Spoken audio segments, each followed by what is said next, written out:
Sumisipa na naman ng COVID cases sa bansa at puno na ang ilang ospital. Pero giit ng Department of Health, kontrolado pa rin nila ang pagkalat ng sakit. Nasa frontline ng balitang yan si Gio Robles. Nakapag-Christmas party na ba ang lahat? Kaliwat kanan ng mga party ngayong holiday season, tapos dagsa pa mga namimili sa mga mall. Kaya naman, hindi nakatakatakang magkahawaan na naman ng sakit. Paalala ni Health Secretary Ted Herbosa, kagaya nung nangyari nung 2021, pagkaraan ng Pasko, tumaas po yung COVID natin, yung Omicron. So, hindi malayong mangyari yon kung hindi tayo mag-iingat.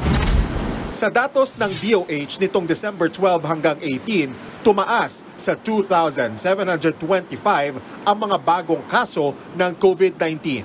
Halos 1,000 mas marami kumpara sa sinundang linggo. Dumami rin ang kritikal at mga namatay. Dito sa Metro Manila, punuan na sa dami ng COVID-19 cases ang Philippine Children's Hospital, National Kidney and Transplant Institute at Medical City. Sa pagdinig ng Senate Health and Demography kanina, sinabi ng DOH na tumaas ang nagkaka-influenza-like illnesses o yung malatrang kasong sakit.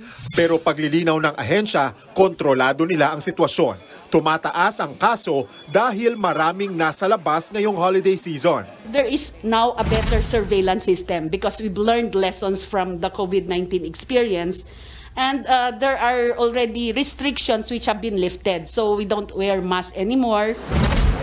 Sa mga may ubo, sipon at sakit ng lalamunan, agad kumonsulta sa doktor at magpa-test para iwas hawaan. Kung hindi maiwasang dumalo sa mga party-party ngayong Pasko, payo ni Herbosa sa publiko. Mas maganda sumali doon sa party na outdoor, yung open air at saka yung proper ventilation. Lalo na kung magpa-party kayo, napakarami nyo nasa isang lugar, mas mataas ang chance na the following morning may sipon, ubo. Kung may sintomas na, mag-face mask din daw at huwag munang lumabas ng bahay.